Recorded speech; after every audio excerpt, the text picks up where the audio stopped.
Hello, Nature Coast Church. This is Rhythms of Grace. I'm Pastor Chad Bresson, pastor of the Table Church here in San Benito, Texas, and sun is just about ready to start its descent, or has already started its descent. It's going to be evening here soon. This is going to switch next week, right? Daylight savings time is about coming. I know you guys are about an hour ahead of us. So you're a little further into the evening than we are. But anyway, I hope you had a great day. We're going to be talking about day here in a second, but hope you're having a good week. Hope you're having a good Tuesday. And don't know what's going on that side of the Gulf, but on this side of the Gulf, we've had a pretty nice week weather-wise.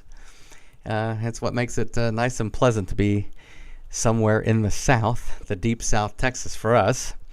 But anyway, I hope you're having a great week, and we are talking about day today. Through Lent, we are going through the book of Job here at the Table Church, and I thought we'd talk a little bit about Job again today, since it's Rhythms of Grace.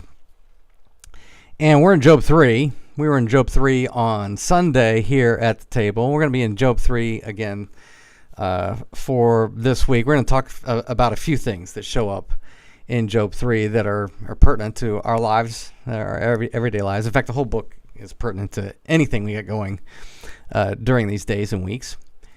But Job's a perfect book for Lent because it's full of lament. And Job in Job 3 is lamenting a day. How many of you are having a birthday either this week, maybe today's your birthday? My sister celebrated a birthday. Happy birthday, Penny. And that was yesterday, March the 2nd. Today's March the 3rd. Don't know if it was your birthday today, but in Job chapter 3, Job is cursing the day he was born. He's not celebrating birthday. In fact, he's cursing his birthday. Job 3:3 says, "May the day I was born perish, and the night that said, a boy is conceived." He wants all that gone, and it gets worse from there. The next verse says, "If only that day had turned to darkness, may God above not care about it." See how it gets progressively worse?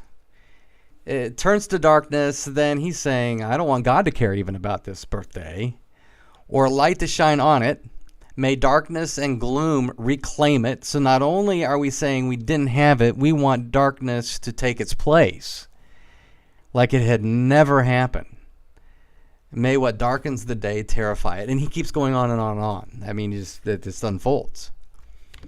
This is the unbirthday of Job chapter 3. Not only does he wish that he had never been born, he's wishing that he had never been born in ultimate language. We're talking about apocalyptic language. We're talking about judgment language. We're talking about day of the Lord language. He keeps talking about the day.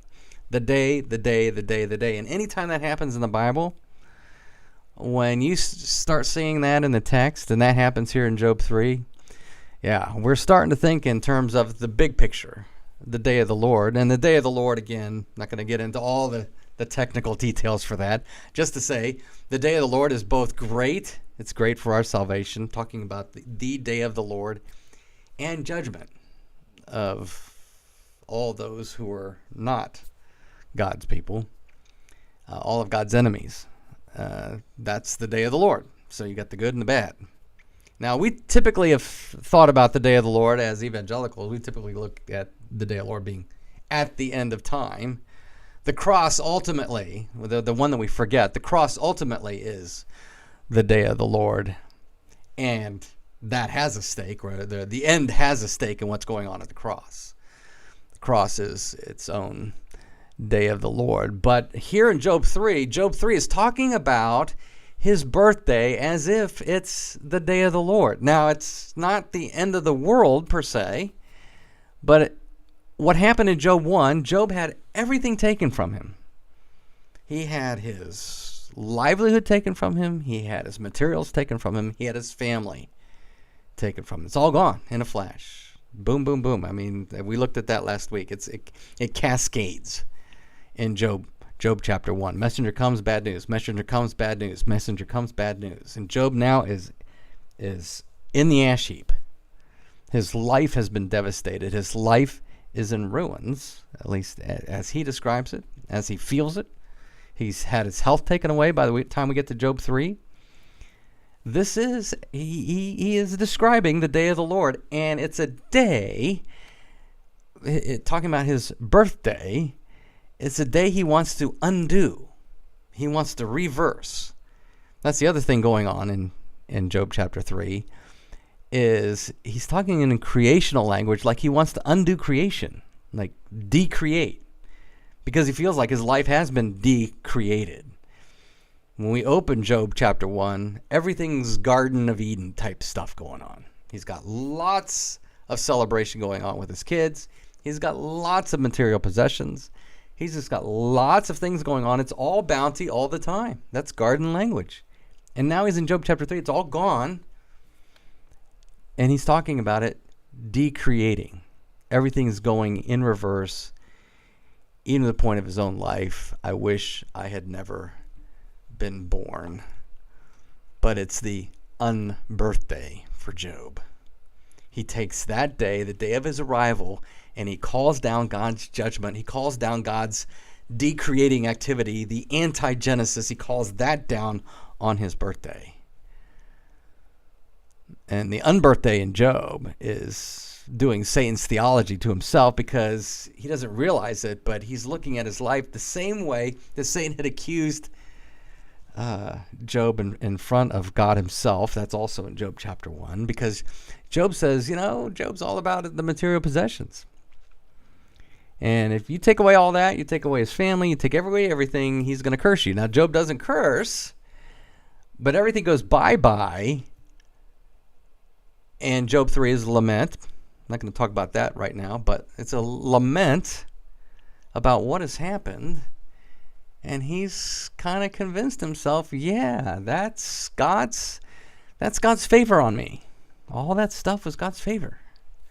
And now God is not favoring me anymore. But you get down to verse 23, and for the first time, he's kind of pointing the finger at God, and he says, God, you've hedged me in. I'm in God's prison.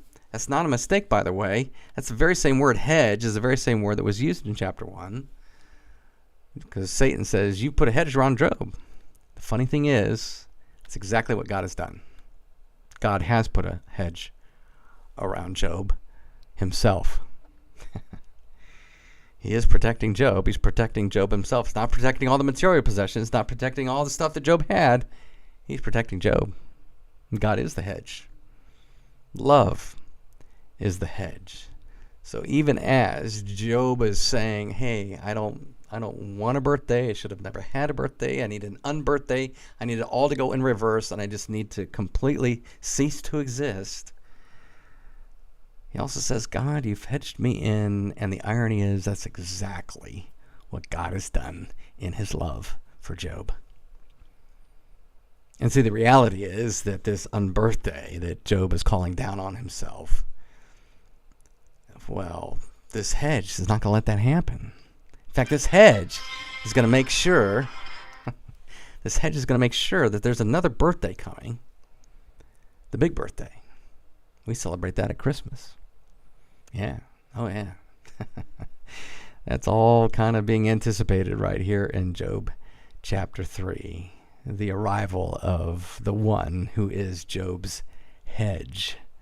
The one who always has Job. The one who has always loved Job. Job doesn't see it yet. He can't feel it yet.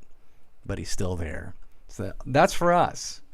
Don't know what's going on in your life today. Don't know what's happening this week. But we talk about this hedge of protection, and I talked about this Sunday here at the table. I keep pointing at the sanctuary. We talked about this. It's hedge of protection that we all talk about. It's really all, when we pray the hedge of protection, and by the way, there's nothing necessarily wrong with us praying that God would protect our kids, protect our families, protect our material possessions, protect our business, protect all the good stuff that's going on. Nothing wrong with that, but we got to keep in mind that's exactly what Satan said is the hedge. That the hedge we need is not that hedge. Even though it's good for us to pray those things, ultimately those things are not what God is hedging. He's hedging us. He's hedging you. He's hedging me. So no matter what's going on in your life may be in shambles just like Job. But Jesus will always have you. He will always hedge you. You'll always have his love. You'll always have his grace. That's Rhythms of Grace for this Tuesday from Job chapter 3. And I hope you have a good rest of your week. I hope everything there on the west coast of Florida is going well for you. At Nature Coast, haven't been able to check into your services for the past couple of weeks, but I plan to do that. I do that often, very often. Love to see what you guys are doing. But anyway, hope you have a great rest of your week. And if you got comments, if you got questions, leave them right here on your Facebook page here at the Nature Coast, and we'll try to answer those things. Until next time, until tomorrow even, just remember this: you are always unconditionally, unstoppably, and absolutely loved by Jesus. He always, always has you. He always has you hedged, because he is your hedge of protection, your hedge of protection.